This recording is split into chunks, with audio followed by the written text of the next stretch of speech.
To use Cash App in Pakistan. First, understand that Cash App is a mobile payment service that allows users to send and receive money. However, Cash App is not directly available in Pakistan, but users can still access it using a VPN or by having a US-based bank account or debit card.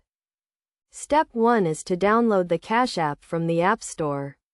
But since it is not available in the Pakistani App Store, you will need to use a VPN to change your location to the US.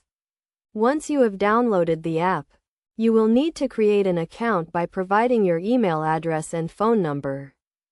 Next, you will need to link your debit card or bank account to your Cash App account.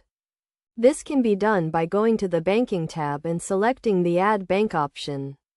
You will then need to enter your bank account details, including your account number and routing number. Once you have linked your bank account, you can start sending and receiving money. To send money, go to the home screen and enter the amount you want to send. Then select the Pay option. You will then need to enter the recipient's email address, phone number, or Cash App username. To receive money, you will need to provide the sender with your Cash App username or the email address or phone number associated with your account.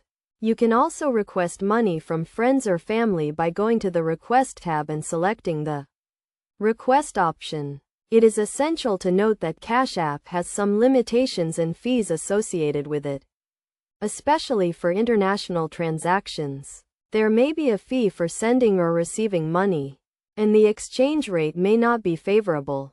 Additionally, Cash App has some security measures in place to protect its users, including two-factor authentication and encryption.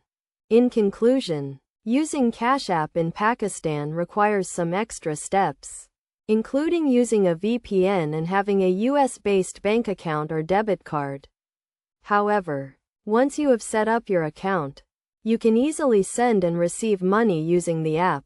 Just be aware of the limitations and fees associated with international transactions and take necessary precautions to protect your account and personal information.